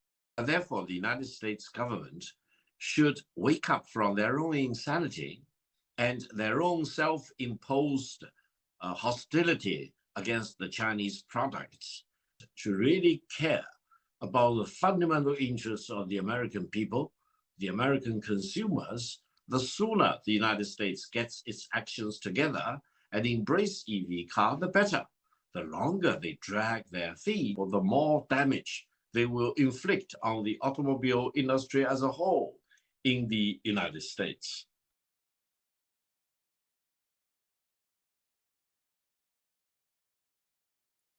Before you address that, let me give a shout out to Dolan Duckett again on the chat for a $2 super chat. Thank you so much for the super chat. We really appreciate it. And thank you more just for being here. Go ahead, Carl. Let you address it. Well, U.S. and China are actually going in the total opposite direction in terms of EV revolution. China, since a couple months ago, the new car sales in China has been over 50%. Over 50% of the new cars sold in China are now EVs. Whereas U.S., there's a declining sales of EVs. There are many reasons for this. One is infrastructure. China, they built out infrastructure in anticipation of the EV revolution. They have more places where you can charge your EVs. Now they have stations where you don't have to sit for 20 minutes, 10 minutes to charge your car. They do battery swapping. So you go in, you're swapping a new battery, and then you drive off. And United States, I mean, like, I'm sorry. Even, I know Elon Musk tweet out that, EV is a future, whatever. And I quote tweeted, I'm sorry, that's not the future for United States, because U.S. doesn't have the infrastructure for it. U.S. doesn't have the power generation for it. I mean, to switch all the vehicles to EVs, that, how much more electricity your electric grid must support. If people just look at the power generation in the United States, for the last 20 years, it's flat. It's essentially flat, whereas Chinese power generation is going up like this. And because China are all about adding capacity, and so they can support this EV transition comfortably. If United States, for whatever reason, American do decide to switch to EVs, sorry, there's not enough electricity for that, folks. Not only there's not enough charging station, even if they put in enough charging stations, there's not enough electricity for that. And this has a problem, with both electric production, because the American electric grid has been all privatized, and all these private companies, utility companies, they're more interested in how to squeeze more money out of the existing infrastructure than building out new infrastructure. China is all about building. We see a lot of criticism in Wall Street Journal, etc., talking about why is China building out all these, taking a lot of debt to building out all this infrastructure, building all these high-speed trains. They're not making money on these high-speed trains. Look, it's not everything is about making money. Chinese love to make money as much as everybody else, but not everything is about making money. Like what high-speed train does, it facilitates travel, so encourage tourism, encourage people to move from place to place. It actually it creates an add-on effect in the economy. You get more cities get to kind of fuse together, create metro, ultra megatropolis. That it's an added. It's not just about nickel and diming how much the China rail company is making from passenger train. No, I mean, they don't make much. That's right. That's why in United States they hate passenger trains, because they make more money to have train to haul coal. Berkshire Hathaway, they own a lot of the train companies in United States, especially operating in the Western United States. And all those train companies they derive most of their profit from hauling coal. And that's how they make money. They don't care about passenger trains because they make pittance from passenger trains. So they all make trains to haul coal. Whereas China, they actually care about people, that people can have reliable public infrastructure, and they care about a growth. So this is why they build out power plants. They have been adding power plants like crazy, and now they're also going big into sustainable energy development. They're adding like solar, and they're adding solar, wind, hydraulic, and nuclear, and and the amount of capacity China is at every year is more than some of the countries in the world. So this is why I say, Elon Musk, I'm sorry. Yes, EV is the future in China, but maybe not United States. US is not ready. US is not ready. We don't have the government for that. Our society is not set up for that. So it's going to be gas. So it's going to be internal combustion engine for a while. And this is people in the United States that don't realize China is taking off. They're really like living they're really living the future right now compared to the United States, whereas we're still living the 20th century. Another thing about like the comment about how a lot of the Indian CEO are getting fast tracked in the U.S. corporations. This is another sign that U.S. continue to brain drain from India, because this is because this top talent in India still find it more lucrative to come to United States rather than creating companies and be CEOs in India. And so this is actually not good for India. It's good. It's good for United States. It's able to brain drain from the rest of the world. But that's I think that eventually will reverse as India develops its own economy, as it already happened in China. Right now, U.S. is already experiencing finally a reverse brain drain back to China, because back in 1980s, when my dad was among the first generation of Chinese exchange students to come to U.S. after Cultural Revolution. I remember this because Deng Xiaoping said, I know most of them will not come back to China, but that's okay. Even if 20% of them do come back to China, that's a net gain for us. So this is why we should encourage it. And Deng Xiaoping was farsighted, to see this happen, because 20 years later, around 2000s, as Chinese own economy started to develop, a lot of these PhDs,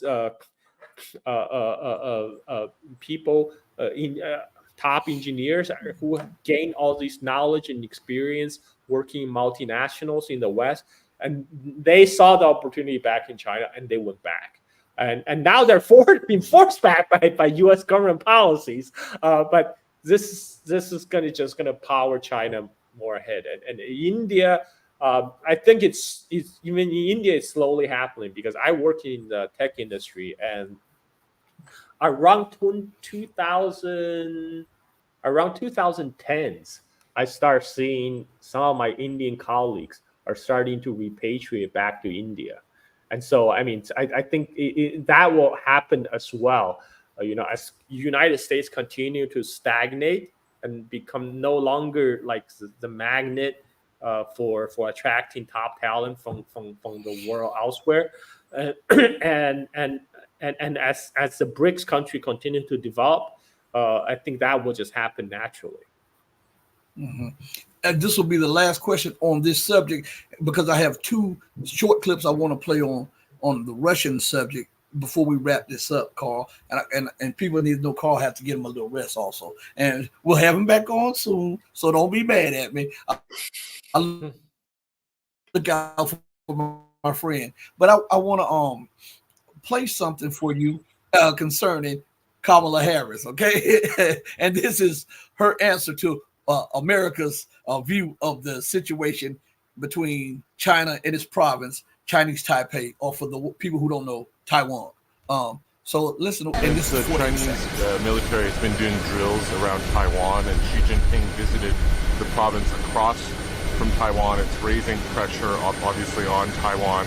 What is your position? Were there to be an invasion of Taiwan by the Chinese military if you were president at the time? Well, let me restate the point I've made many times. I believe in the one China policy, and I believe that Taiwan has a right to defend itself. Would the American government provide arms for the Taiwanese defense? How will you vote on the debt on crime budget 36 Proposition 36? I've not voted yet, and I've actually not read it yet. But I'll let you know. Thank you. Thank you. Thank you.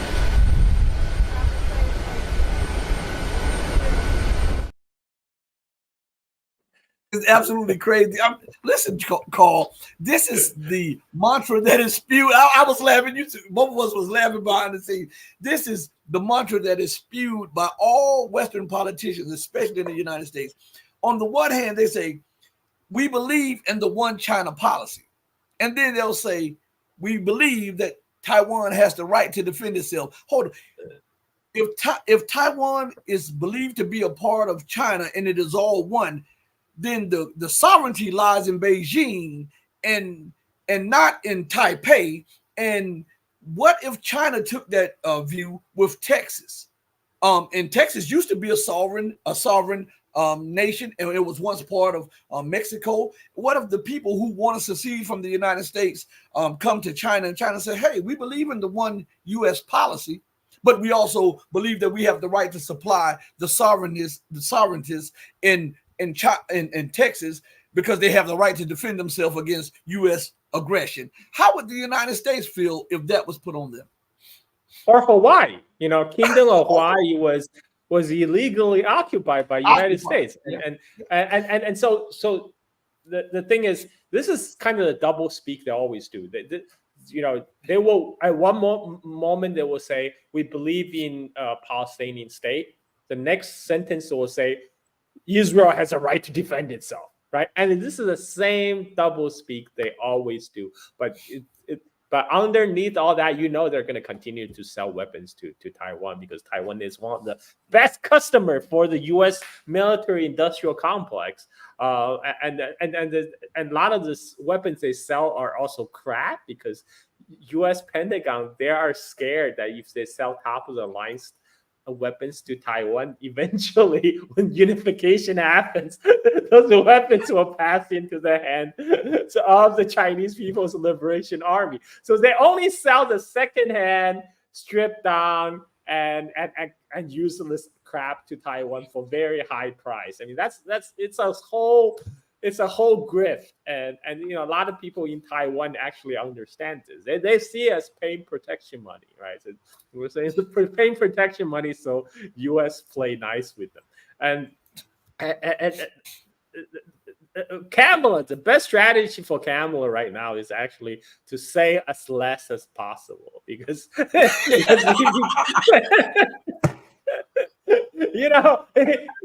like that saying. It's better to keep your mouth shut and make people think you're an idiot rather than open your mouth and confirm their suspicions. That's. I mean, we all know there's not much going on. Kamala is very good at social climbing that power ladder to the top, but.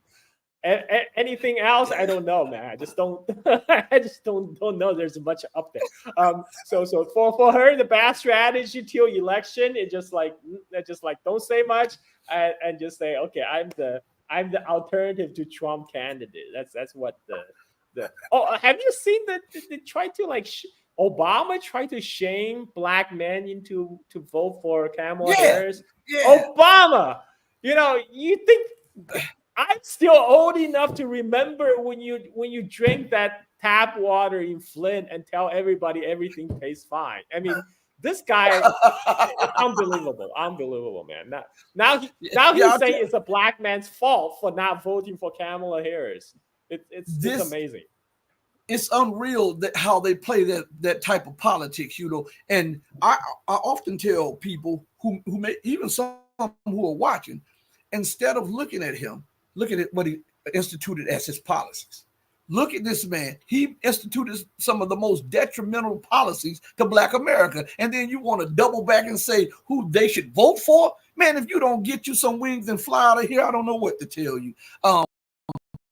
Let's go a little further. I want to give a shout out to Naeem88 for the $10 super chat. Salute and thank you so much. Now, I want to play something and I want your opinion on this, Carl. I'm going to let you have at it on this part right here. This is from a German opposition leader and what he had to say about the situation in Ukraine.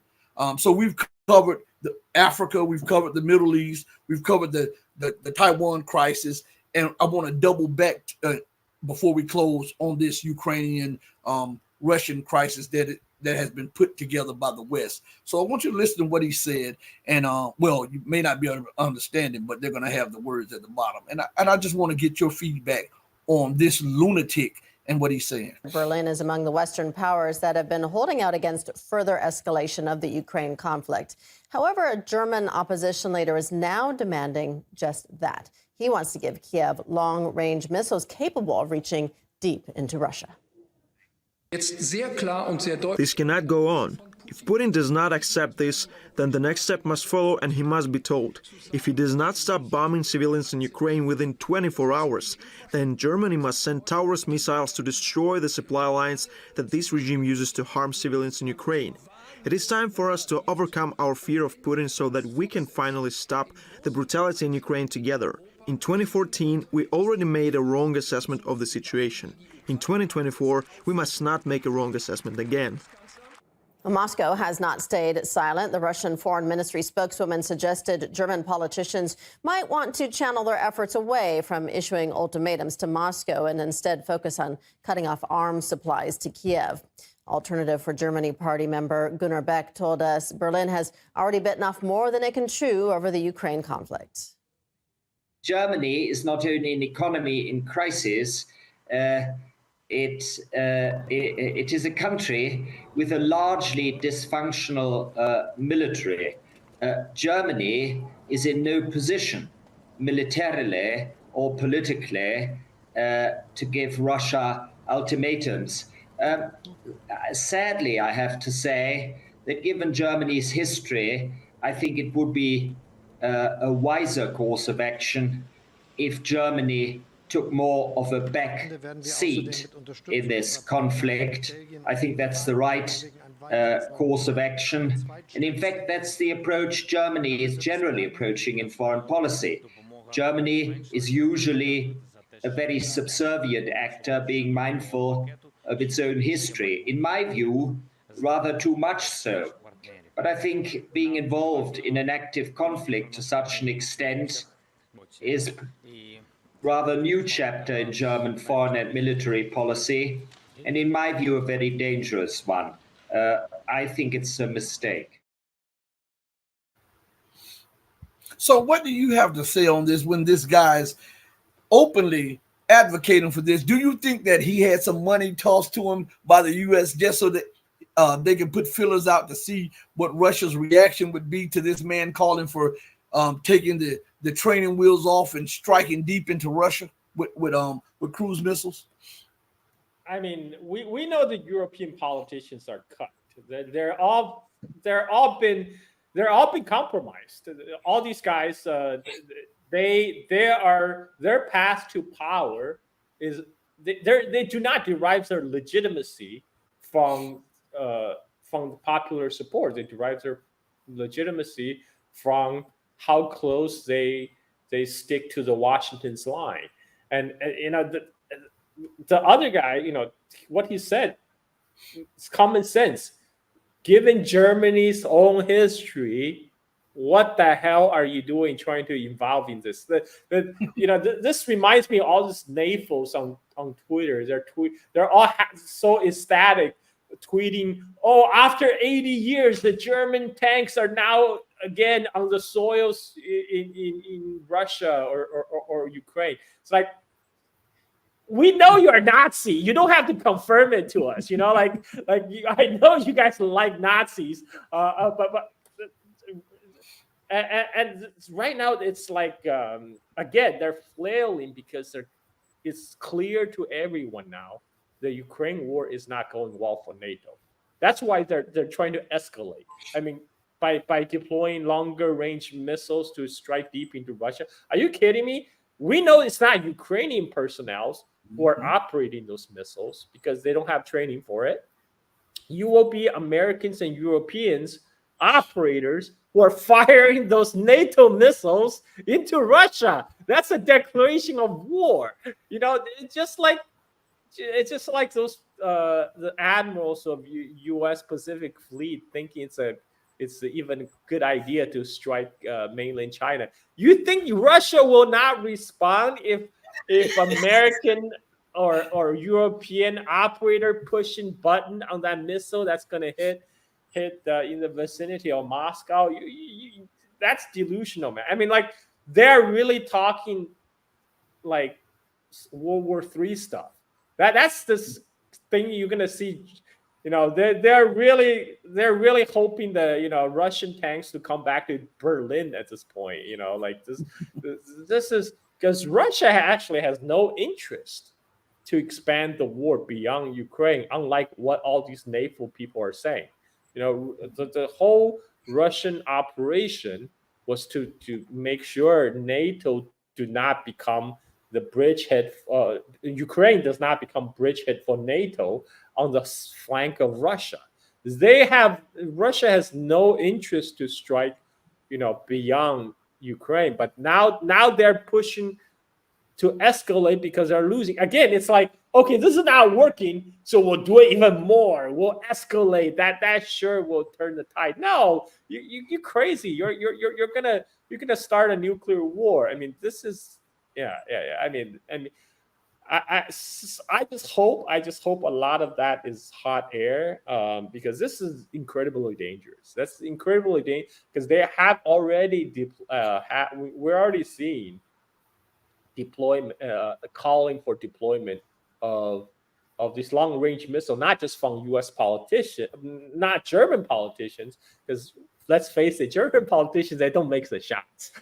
We're seeing the calls coming from Washington, but we also see the Biden administration is putting pouring cold water on that. So what I think is really happening is now it's two different factions of the same war party fighting in Washington.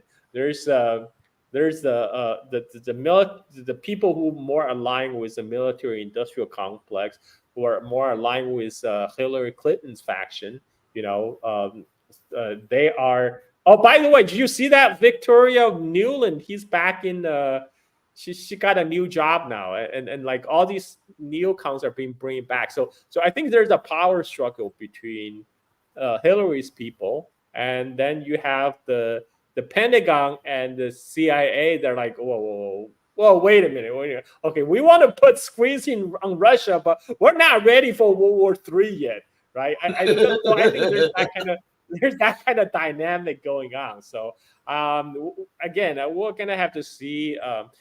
And the reason we have all this infighting in public is because Biden is a walking zombie, basically. Biden was the guy that was supposed to bring the coalition of the different factions of the Democratic Party together. But right now, Biden is a walking zombie. So that's why we see this public airing of these policy disagreements all coming out in the open. I think as long as Pentagon does not go with that plan, I think we're still okay. We're still safe. I also want to play something because I say this a lot, that America's policies, her domestic policies, mirror her international policies and vice versa. And I want to play a clip of something that took place. This is a short clip.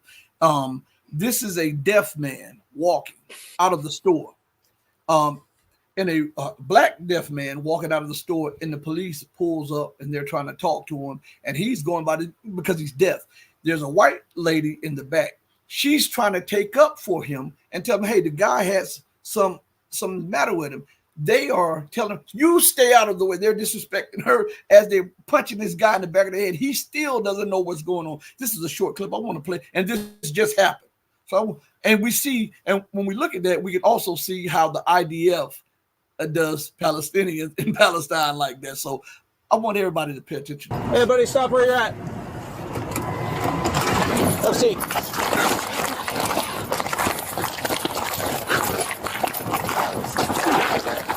Taser.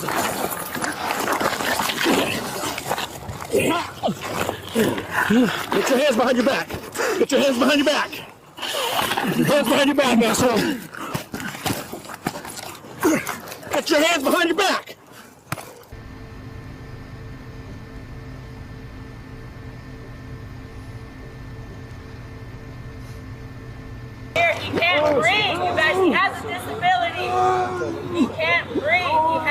disability.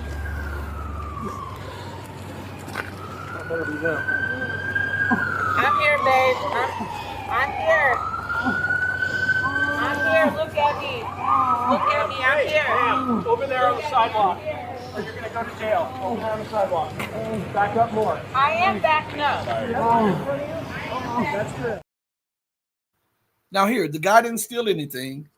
He was walking out of the building, and one guy asked, and I saw the whole a longer version, and they were talking to him, and he kept walking, and the police jumps out of his car, grabs this guy, and all of these other police just come out of nowhere. They throw this guy to the guy and punching him in the back of the head, and the lady is in the back trying to tell him, hey, look, he has a disability, and they're threatening her with jail. Now, isn't that the same of what you see going on with the Palestinians in Palestine with the IDF? I mean, U.S. law enforcement actually train with IDF regularly. They work like hand and gloves with the Israeli security establishment. Like I said, this is the same dog. This is the same animal. It's not like the tail wagging the dog. It's the same dog. The U.S. and Israel, this is one entity at this point. There's no difference. The guy's crime was walking while black, right? I mean, like we all know freaking U.S. police brutality. I personally have experienced this in San Pedro in Los Angeles. I was one night. This was back then when I was dating a Mexican girl, so. We're driving to her house, which is in a Latino neighborhood in San Pedro in California, and they stopped me because one of my tail light was out, and I was tapping. So I was waiting for him to check. I stopped. I gave my ID, the insurance paper, whatever. So he went back there to check my paper. So it was late at night. I was hungry. I was tired. I was waiting to go home. So I was tapping on the side of the car because I was just kind of stress relief. He thought that was abnormal. He pulled a gun on me and tell me to get out of my car, and I actually complied. He did that. Before he did that, he actually called for backup. There was like 3 or 4 police cars come up. They asked me to step on my cars. They handcuffed me, put my hands behind my back, put my face on my top of my trunk, and then they searched me for weapons and for drugs and stuff. I don't do drugs. I don't drink, and so in that it was a stopover for a tail light problem, and the only thing I did, the justification is me tapping my hands on the side of my car door. He said that was abnormal. This is abnormal. So they called backup on me, pulling gun on me, telling me to get out of my car. This is kind of shit that this is the kind of shit the LAPD does. It's just sad. The sad part is people in the United States just accept that. They just like, oh, that's just the way it is. That's how the police act. And they say U.S. is the freest country in the world, land of the free, right? When you can't fucking lightly tap on your side of your own car without getting with guns pulled on you. And this is when people say, oh, China is not free and whatever. You know what? In China, you can walk out in any street, open a can of beer, drinking in public, no problem. You can't even do that in any U.S. cities. And you can't tell me U.S. is more freer than China when you can't just even open a can of beer on the sidewalk in public. It's just ridiculous. It's just ridiculous. Now, in closing, I promised one of our viewers and one of our channel members, Dolan Duckett, that he had some questions about Bitcoin. And what are your thoughts on Bitcoin, and what are your thoughts on Bitcoin in China also? Well, Warren Buffett once says, stay in your own circle of competence. So I know where my circle of competence is. If you want me to talk about China, I can talk everything about China. Bitcoin, that's outside of my circle of competence, so I'm not going to talk about it. Well, everybody, you got your answers. My friend, my guy, Carl joined us. We're going to have him back on the platform again, but he has to rest. I mean, this man is recuperating, and he gave us 2 hours. 2 hours. So, Carl, man, I really appreciate it, man. I really appreciate it. Thank you. That was fun, Rishi. Anytime. All right. Hey, be safe. Send your family my love. Hey, man, and change those diapers. Oh, you reminded me. I got to go. Bye, guys. Everybody, listen. Thank you for joining me on this edition of the Red Pill Diaries on Saturday, our Saturday edition. I want to thank each and every one of you from the bottom of my heart who spent 2 hours with us. If you only spent a few minutes, thank you, because you didn't have to do that. And so I want to just show my appreciation and tell you thank you. Thank you for joining me on all of the platforms. Thank you, thank you, thank you. Now, I want to take the special time out to thank all of those who gave a few of their bucks, their hard-earned dollars or whatever to the show. Thank you. We cannot do this. We cannot keep this going without your generosity. From the bottom of my heart to the depth of my soul, thank you. I want to let you know that it is very much appreciated. I'll take my glasses off and look you in your eyes and say thank you from the bottom of my heart. Everybody, thank you. And know that I love each and every one of you who loves truth, but know that the love that I have for you will always pale in comparison to the love that God has for you. Until we next speak again, stay strong, stay true, but above all things, stay righteous. And remember this thing right here, to do right by others, not because other people are watching, or not even because it may bring about blessings, but do it because it's the right thing to do. Because it is the right thing to do. Because even when no one else is watching, God Almighty has his eyes set in all different places.